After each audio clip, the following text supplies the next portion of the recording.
დილამშვიდობისა. ეს საქართველოს პირველი არხია, თქვენ უყურებთ გადაცემას პირადი ექიმი მარი მალაზონია ჟესტურ ენაზე თარგმანით. გილოცავთ აღდგომის ბრწყინვალე დღესასწაულს, ყველას ჯანმრთელობას და დღეგრძელობას გისურვებთ. რასაკვირველია, ჩვენ ისევ ადამიანზე ვსაუბრობთ, ადამიანზე სხვადასხვა ასაკში, სხვადასხვა მდგომარეობაში, მაგრამ როდესაც დღესასწაულს ვახსენებთ, როდესაც დღესასწაული გვაკავშირებს ერთმანეთთან, ყველას განსხვავებული აქვს აღქმა, თუმცა ყველასათვის თვალშისაცემია, როგორ იქცევიან პატარები. პატარებს განსაკუთრებით უხარიათ დღესასწაულის მობრძანება, კიდევ უფრო უხარიათ ხალხმრავლობა და განსაკუთრებით უხარიათ ხოლმე სარიტუალო პროდუქტებთან ურთიერთობა. ალბათ ბევრმა თქვენგანმა ეს საკუთარ მაგალითზე, საკუთარ ოჯახში გამოსცა და ამ დღეებში. მაგრამ როდესაც ბავშვები მხიარულობენ, ძალიან ხშირად ჩვენ სიყვარულით ვამბობთ ხოლმე ბავშვები ცელქობენ. დიახ, ცელქობენ ბავშვები, მაგრამ ერთია უბრალოდ თქვათ, როგორ ცელქობს პატარა, მაგრამ მეორეა განსაკუთრებული სამედიცინო დატვირთვა შევძინოთ ამ სიტყვებს. დღეს ჩვენ ვეცდებით განმარტოთ, რას გულისხმობ მე ამ სიტყვებში და ამიტომ ახლა სტუდიაში შემოგვერთდება თბილისის სახელმწიფო სამედიცინო უნივერსიტეტის ვიცე-რექტორი, ამავე უნივერსიტეტის ბავშვთა ნევროლოგიის დეპარტამენტის ხელმძღვანელი, თბილისის სახელმწიფო სამედიცინო უნივერსიტეტის პროფესორი ქალბატონი სოფო ბახტაძე. სოფო, დილამშვიდობისა. გილოცავ დღესასწაულს და მიხარია, რომ დღეს, როდესაც ჩვენ ვსაუბრობთ ძალიან მნიშვნელოვან მოვლენაზე, რასაკვირველია, ერთია მოვლენა, რომელიც თქვათ, სადღესასწაულო ატმოსფეროს ქმნის ჩვენ საზოგადოებაში და მეორეა მოვლენა, რომელიც სამედიცინო საზოგადოებას აკავშირებს მსოფლიოს ყველა ქვეყანაში. დღეს იხსნება ყველა ბავშვის ჯანმრთელობის კვირეული. და ძალიან სასიამოვნოა, რომ დღევანდელ თარიღს ემთხვევა და ემთხვევა თქვენ სტუმრობას. რატომ? იმიტომ, რომ ჩვენ აღარც კი მახსოვს რამდენწლიანი ურთიერთობა და მეგობრობა გვაქვს და პრაქტიკულად ყველა თემაზე, რაც ბავშვის განვითარებას, ბავშვის ნერვულ სისტემას, მის ჯანმრთელობას ეხება, ჩვენ გვისაუბრია სხვადასხვა წელს, სხვადასხვა გარემოში, თუმცა რატომ არის მნიშვნელოვანი დაუბრუნდეთ თემას, რომელიც პირველად არ იქნება თქვენ მიერ ნახსენები, ცელქი ბავშვი, რომელიც ითარგმნება კონკრეტულად ჩვენთვის, ექიმებისათვის გარკვეული ტერმინებით და რატომ არის ასეთი აჟიტირებული, ემოციებით სავსე ან ზოგადად სტრესული გარემო ამ ბავშვებისათვის აყურადღება. დილამშვიდობის, გილოცავთ აღდგომის ბრწყინვალე დღესასწაულს, თქვენ სწორად აღნიშნეთ, ქალბატონო მარი, რომ აღდგომის დღეებში განსაკუთრებით და ზოგადად დასვენების დღეებში განსაკუთრებით აქტუალურად დგება დღის წესრიგში ცელქი ბავშვის საკითხი. უპირველეს ყოვლისა მინდა აღვნიშნო, რომ ცელქი ბავშვის მცნება ცხადია ეს პოპულარულ ენაზე გახლავთ ეს განმარტება საკმაოდ ისეთი ფართო დიაპაზონს მოიცავს და ძალიან მნიშვნელოვანია რა პრიზმიდან, რა ჭრილიდან შევხედავთ ცელქი ბავშვის დეფინიციას. ჩვენ უნდა ვისაუბროთ ყურადღების დეფიციტის და ჰიპერაქტიობის სინდრომზე, რომელიც სამედიცინო მდგომარეობა გახლავთ და რომელზეც ჩვენ თქვენ სწორად აღნიშნეთ, ბევრჯერ გვისაუბრია თქვენთან სტუმრობის დროს. ეს საკმაოდ გავრცელებული მდგომარეობა გახლავთ, რომელიც სკოლის ასაკის ბავშვების დაახლოებით 6-დან 19%-ს აღენიშნება. თუმცა აქვე მინდა აღვნიშნო, ის დაავადება არ არის, ის არის მდგომარეობა, ყურადღების დეფიციტის და ჰიპერაქტიობის სინდრომი, რომელიც საკუთარ თავში მოიცავს ერთის მხრივ უყურადღებობას, როგორც განმარტებიდან გამომდინარეა, ხოლო მეორეს მხრივ ჰიპერაქტიობას, ანუ ეგრეთ წოდებულ სიცელქეს. აქვე მინდა ხაზგასმით აღვნიშნო, რომ მისი ყველაზე გავრცელებული ფორმა გახლავთ კომბინირებული ფორმა, ანუ როდესაც თანაბრად ვლინდება როგორც უყურადღებობა, ასევე ჰიპერაქტიობა და ეს ამ სინდრომის მქონე ბავშვთა დაახლოებით 70-75%-ს აღენიშნება. ანუ რა მინდა ვთქვა, რომ მაყურებლისთვის გასაგები რომ იყოს. ცელქი ბავშვების ძალიან დიდ უმრავლესობას, 70-75%-ს ამავე დროს აღენიშნება უყურადღებობა. და ვიდრე თუ დრომომცემ საშუალება სიმპტომებზე დეტალურად ვისაუბრებ, მინდა აქცენტი გავაკეთო იმაზე, რომ ყველა ეგრეთ წოდებული მოძრავი ბავშვი, ბრჭყალებში გამოვიყენებ ცხადია ამ ტერმინს, არ გახლავთ ცელქი ბავშვი და არ გახლავთ ამ სინდრომის მქონე ბავშვი, უფრო ზუსტად რომ ვთქვათ. ანუ ეს სინდრომი, ყურადღების დეფიციტის და ჰიპერაქტიობის სინდრომი მოიცავს ჰიპერაქტიობას, ანუ ჭარბმოტორულ აქტივობას, ანუ მაყურებლისთვის გასაგები რომ იყოს სიცელქეს ორ გარემოში, სკოლაში, თქვათ და სახლში, ან საბავშვო ბაღში და სახლში. თუ ის მხოლოდ სახლში ვლინდება ძვირფასო მშობლებო, ეს ნიშნავს იმას, რომ ბავშვს აქვს პრობლემა სახლის გარემოსთან, მშობლებთან, დედმამიშვილებთან, ბებიასთან, ბაბუასთან და ასე შემდეგ. თუ ის მხოლოდ სკოლაში ვლინდება და მხოლოდ ვთქვათ სკოლის მასწავლებელი ან საბავშვო ბაღის მასწავლებელი უჩივის იმას, რომ ბავშვი არის მოუსვენარი, ზედმეტად ჰიპერაქტიული, ჭარბი მოტორული აქტივობა აქვს, ასეთ შემთხვევაში უნდა ვიფიქროთ, რომ ხომ არა აქვს ბავშვს პრობლემა იმ მიკროსოციუმთან, საბავშვო ბაღი იქნება ეს თუ სკოლა, სადაც ის ყოველდღე დადის. აქაც ეს იქნება მასწავლებელი, ეს იქნება თანატოლი, თანაკლასელი თუ ბაღში მისი მეგობარი. ეს საკმაოდ მნიშვნელოვანი დეტალი გახლავთ, ვინაიდან ჩვენთან, როდესაც აი ყოველდღიურად თითქმის და დღეში რამდენიმე ბავშვი მოყავთ ამ პრობლემით, ჩვენ ძალიან ფრთხილად ვუდგებით ამ საკითხს, რომ არ მოხდეს ამ სინდრომის, თქვათ, ჭარბად და დიაგნოსტირება და რაღაც გარკვეულ დიაგნოსტიკურ უზუსტობას არ ქონდეს ადგილი. ანუ გაიგივება ისეთ პრობლემებთან, რომელიც სულაც არ განეკუთვნება ამ სინდრომის კატეგორიას. თუმცა იმისათვის, რომ საზოგადოებას ვუთხრათ, როგორ იცვლება ამ ბავშვების სიცელქე, სხვადასხვა გარემოს გავლენით, თქვენ თავად ბრძანეთ, რომ ეს დაავადება არ არის და ეს არის მდგომარეობა, ამიტომ მდგომარეობის ცვლილების მაპროვოცირებელი შეიძლება ბევრი ფაქტორი იყოს და სტრესი რამდენად შეიძლება იყოს, იმიტომ რომ ახლა ძალიან ბევრი ფაქტორი ემთხვევა ერთმანეთს, სტრესის ცნობადობის თვე, რომელიც მთლიანად აპრილს მოიცავს, როდესაც ბავშვის ჯანმრთელობის კვირეულზე ვლაპარაკობთ, როდესაც ვლაპარაკობთ საერთო სტრესულ გარემოზე, რომლის ზეგავლენის ქვეშ არის ყველა და მათ შორის ბავშვი და მათ შორის ცელქი ბავშვი. არის თუ არა ეს დამატებითი ტვირთი ამ ბავშვებისთვის და რა იცვლება? აი აქ შეგვიძლია რამდენიმე სიმპტომით დავასახელოთ, რომელიც გამოარჩევს ამ მდგომარეობას, რომლის შესახებაც საუბარი გნებავდა თქვენ წერად. დიახ. ზოგადად ყურადღების დეფიციტის და ჰიპერაქტიობის სინდრომი ეს საკმაოდ ჰეტეროგენული დაავადება, რაც ნიშნავს იმას, რომ მისი განმაპირობებელი ფაქტორები საკმაოდ მრავალრიცხოვანია. არსებობს მონაცემები, რომ გენეტიკურ განწყობას აქვს ძალიან დიდი მნიშვნელობა, თუმცა ის ეპიგენეტიკურ დაავადებათა ჯგუფს მიეკუთვნება და გენეტიკურ ფაქტორებთან ერთად წამყვანი გახლავთ გარემოს ფაქტორები. გარემოს ფაქტორებიდან უპირველეს ყოვლისა აღნიშნავ იმას, რაც თქვენ უკვე ახსენეთ. გარემოს ფაქტორებიდან სტრესული გარემო, ეს იქნება ისევ და ისევ შინ თუ ეს იქნება, ვთქვათ, სკოლაში ან ბაღში, ერთ-ერთი წამყვანი სიმპტომი გახლავთ, წამყვანი უკაცრავად მიზეზი გახლავთ ყურადღების დეფიციტის და ჰიპერაქტიობის სინდრომის განვითარების. მაგალითად, იგივე საბავშვო ბაღში, როდესაც ბავშვი მიდის პირველად და პირველი დღეები საკმაოდ სტრესულია მისთვის, ისევ როგორც თქვა სკოლაში. თუნდაც საბავშვო ბაღ გამოვლილი ბავშვისთვის სკოლის პირველი დღეები ბევრ სასიამოვნო ემოციასთან ერთად გარკვეულ სტრესთანაც არის დაკავშირებული. და სულ სტრესისა, როდესაც ის განსხვავებულ სოციუმში ხდება.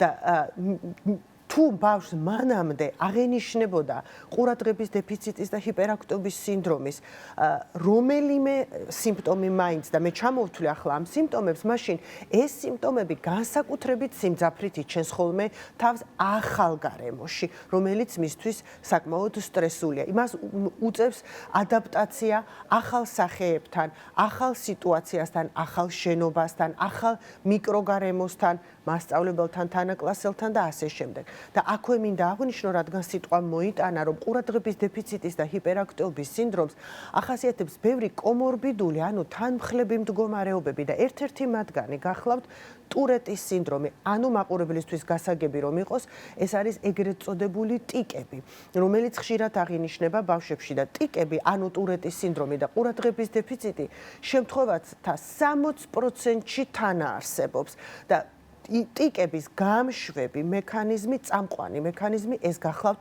სტრესული გარემო. როდესაც ჩვენთან ამ ტიპის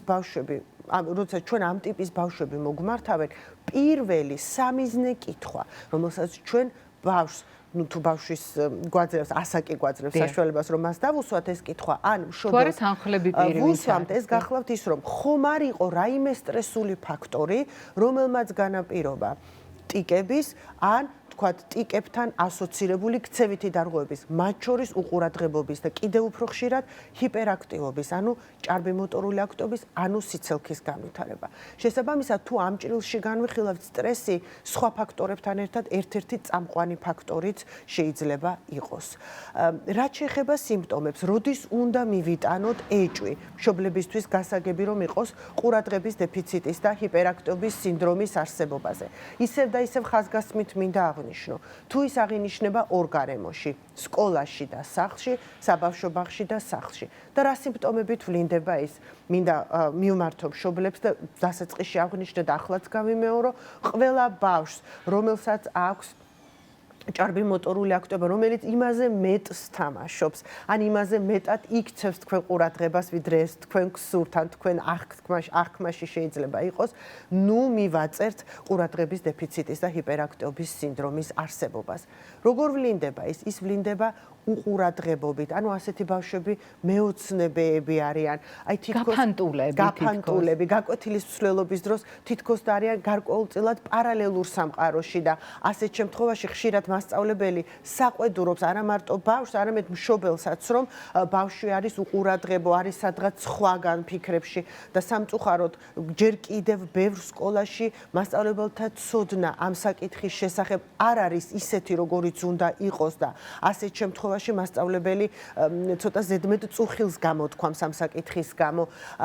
ძალიან ადვილად გადაერთვება სხვადასხვა ხელისშემშლელ ფაქტორებზე გაკვეთილის მსვლელობის დროს. რომელიც შეიძლება მეორე ან მეათეხარისხოვანია. იყოს ცხადია გაკვეთილის მსვლელობის დროს, თქვათ ხმაური, მანქანის სიგნალის ხმა გარედან, ან რაღაცა გარკვეული ბგერები, ან განათება ადვილად იწოს თუ სხვა ბავშვი არ აქცევს ამ გარემო ფაქტორებს, ხელისშემშლელ ფაქტორებს ყურადღებას, ყურადღების დეფიციტის და ჰიპერაქტივობის სინდრომის მქონე ბავშვი ადვილად გადაერთვება ასეთი ფაქტორების არსებობის დროს. არის საკმაოდ მოუსვენარი. თითქოს და ასეთი შეგრძნება აქვს როგორც მშობელს, ასევე მასწავლებელს, რომ თითქოს მოტორზეა შეერთებული და ჩართული და სულ მზად არის, რომ წამოხტეს სკამიდან და ირბინოს. ხშირად ეს სირბილი სტერეოტიპულია, დარბის ერთი და იგივე წრეზე, ერთი და იგივე ადგილას უჭირს გაკვეთილზე კონცენტრირება და ერთი სული აქვს წამოდგეს და გაიქცეს სადმე და მოწყდეს საგაკვეთილო პროცესს. ბევრი სიმპტომია ასეთი. ეს მდგომარეობები მოითხოვს. მე ხომ არ გაგაწყვეტინეთ ჩამონათვალი, ძალიან მნიშვნელოვანია მოვასწროთ და უთხრათ მშობლებს ეს არ არის დაავადება. თქვენ ხაზი გაუსვით რამდენჯერმე და მე სიამოვნებით გავაკეთებ იმასვე. თუმცა არის მდგომარეობა, რომელიც საყურადღებოა და თქვენ რამდენიმე სხვა შესაძლო მდგომარეობისგან უკვე გამიჯნეთ ეს ფაქტორი. ითხოვს თუ არა ჩარებას, ითხოვს თუ არა მკურნალობას, ითხოვს თუ არა ეს მდგომარეობა ზედამხედველობას, იმისათვის რომ მშობლები უფრო ფხიზლად იყვნენ.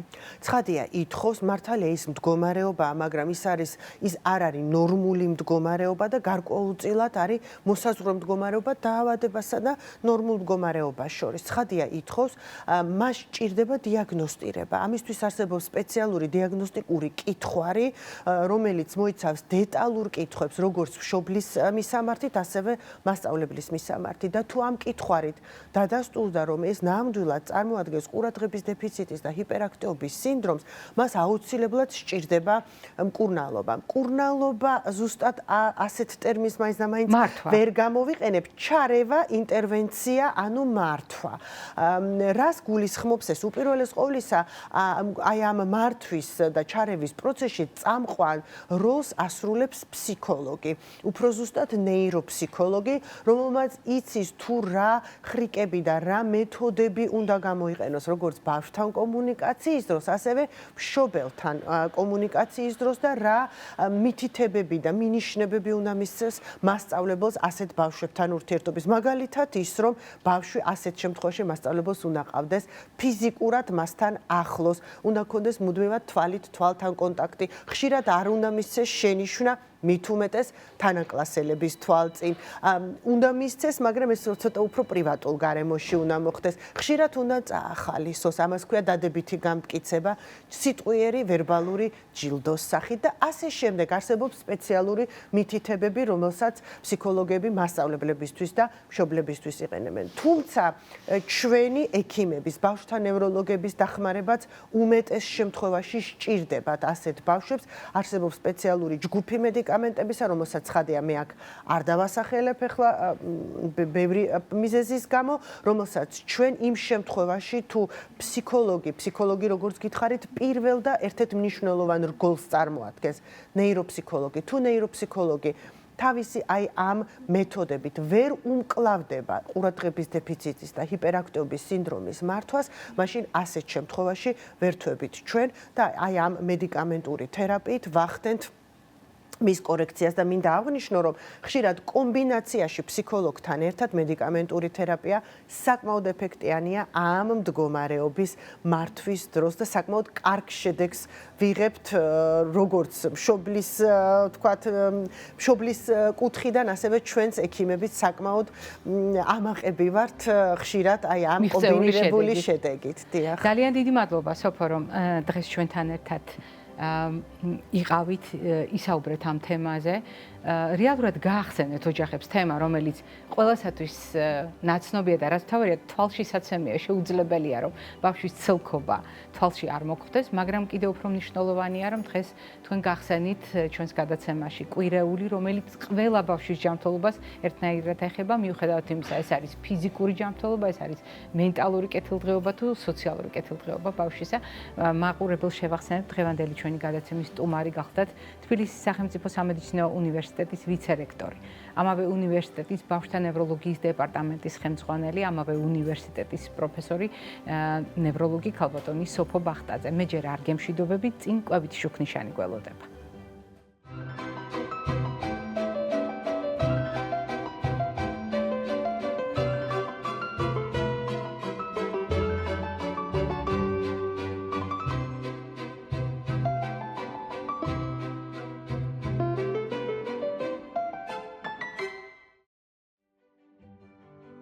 კვებითი შუქნიშანი ტრადიციულად სამფერია და ძალიან ძნელია ეს სამი ფერი ერთდროულად მიუსადაგო ისეთ თემას, როგორიც გახლავთ ბავშვის ცელქობა. ან კი საჭიროა მიუსადაგოთ, აღმოჩნდა რომ მნიშვნელოვანია. ზოგიერთ შემთხვევაში გადამწყვეტიც კი. რატომ? იმიტომ რომ მრავალი წლის მანძილზე ჩვენ ამ თემაზე, როდესაც ვსაუბრობთ, სხვადასხვა კვლევასაც ვიშველიებთ, გახსოვთ ცნობილი კვლევა ლანცეტიდან, როდესაც კონკრეტული პროდუქტების, კონკრეტული დანამატების გამოყენება ბავშვებში პირდაპირ დაუკავშირდა ამ სინდრომს. მაგრამ დღეს მე ამაზე არ გესაუბრებით, არც იმაზე გესაუბრებით, არსებობს თუ არა ერთი უნივერსალური კვებითი მოდელი, რადგან ასეთი რამ არ არსებობს. სამაგიეროდ არსებობს უამრავი კვლევა, რომელიც ადასტურებს, რომ ბავშვების წახალისება ადვილად შეთისებადი ნახშირწყლებით, ეგრეთ წოდებული შაქრებით, ტკბილეულით, მუდმივი განებივრება, რასაკვირველია, ჩვენთვის ძალიან მნიშვნელოვანია, იმიტომ რომ თითქოს ამ ფორმით გამოვხატავთ მათ მიმართ სიყვარულს, მაგრამ ფაქტობრივად ეს შეიძლება იყოს სწორედ ამ სინდრომის წახალისება, ისევე როგორც ადვილად შეთვისებადი, ნებისმიერი პროცესირებული, ანუ უკიდურესად გადამუშავებული პროდუქტების გამოყენება, რაფინირებული, ანუ ტექნოლოგიურად გაწმენდილი პროდუქტების გამოყენება და რაც ძალიან მნიშვნელოვანია, ეგრეთ წოდებული არასასარგებლო ცხიმების გამოყენება. ყველა ამ პროდუქტის ბრალეულობა ბავშვების ცელქობასთან დაკავშირებით უკვე დადგენილია და ეს მე ვფიქრობ ოჯახებშიც კარგად არის ცნობილი. მაგრამ არის ერთი განსაკუთრებული კვების მოდელი, რომელსაც ქვია შეზღუდული კვება. რა შემთხვევაში შეიძლება იყოს გამოყენებული შეზღუდული კვება, ჩვენ არაერთი ასეთი ისტორია გვახსოვს. ეს შეიძლება იყოს კონკრეტული სამედიცინო დიაგნოზი, ეს შეიძლება იყოს კონკრეტული მდგომარეობა, ეს შეიძლება იყოს სეზონი, ადამიანის ასაკი და ასე შემდეგ. მაგრამ როდესაც ცელქობას უკავშირებთ შეზღუდულ კვებას, ამას უძღვის წინ ძალიან ხშირად ესა თუ ის ინფორმაცია, რომელიც მაქსიმალურად სწრაფად ვრცელდება სოციალური ქსელებით, ან ინფორმაცია, რომელიც ბოლომდე არ არის დადასტურებული. აქ გადამწყვეტი არის სწორედ ჩვენი პასუხისმგებლობა ბავშვების წინაშე და პასუხისმგებლობა კვებით არჩევანთან დაკავშირებით, რომელსაც ხშირ შემთხვევაში ბავშვისთვის აკეთებს უფროსი. და სწორედ ამ შეზღუდვაზე, როდესაც საუბრობთ, გადაწყვეტილება ეფუძნება ინფორმაციას, რომ მაგალითად გლუტენის შემცველი პროდუქტები არის ცელქობის ხელშემწყობი, ანუ ყურადღების დეფიციტის და ჰიპერაქტივობის ხელშემწყობი. და რა ხდება ასეთ დროს? აუცილებლად მშობელი იწყებს პროდუქტებში გლუტენს შემცველი საკვების შეზღუდვას.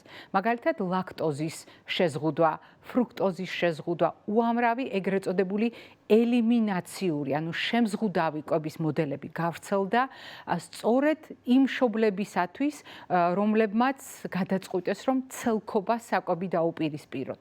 არის ასეთი მტკიცებულებები, გვაქვს ასეთი ასოციაციური კავშირები, ზოგჯერ მიზეშედეგობრივი. მიზეშედეგობრივი არ გვაქვს, მაგრამ გვაქვს ასოციაციური კავშირები და დიახ არსებობს გარკვეული მტკიცებულებებიც, მაგრამ რისკი რაში მდგომარეობს? რისკი მდგომარეობს თვითნებურ არჩევანში. ძალიან ხშირად, სწორედ მიღებული ინფორმაციის საფუძველზე მშობელი ექიმის რეკომენდაციის გარეშე ან დაუსაბუთებლად, ანუ კონკრეტული კვლევების გარეშე, კონკრეტული მტკიცებულებების გარეშე იწყებს თვითნებურად კვებაში შეზღუდვას და ნებისმიერი შეზღუდვა ნიშნავს იმას, რომ ბავშვს შეიძლება დააკლდეს საკვები ნივთიერებები. არა, მე არ ვამტკიცებ, რომ დააკლდება. შეიძლება დააკლდეს და ყველაფერი, რაც შესაძლო რისკად შეიძლება მოვნათოთ ბავშვის ჯანმრთელობისათვის, არის უკიდურესად საყურადღებო, იმიტომ რომ ბავშვი ინტენსიურად მზარდი ორგანიზმია და მას ყველა ჯგუფის საკვები ნივთიერება ჭირდება, ისევე როგორც ყველა ტიპის ნუტრიენტი და ასეთ შემთხვევაში ჩვენ ნებისმიერი შეზღუდვა კარგად უნდა დავასაბუთოთ და მშობლებმა ძალიან კარგად დავწონოთ, ჭირდება თუ არა ჩვენს შვილს შეზღუდვა კვებაში იმისათვის, რომ ნაკლებად იცელქოს. მოკლედ ეს იყო დღევანდელი ჩემი რეკომენდაცია და ტრადიციულად ჯანმრთელობას და დღეგრძელობას გისურვებთ.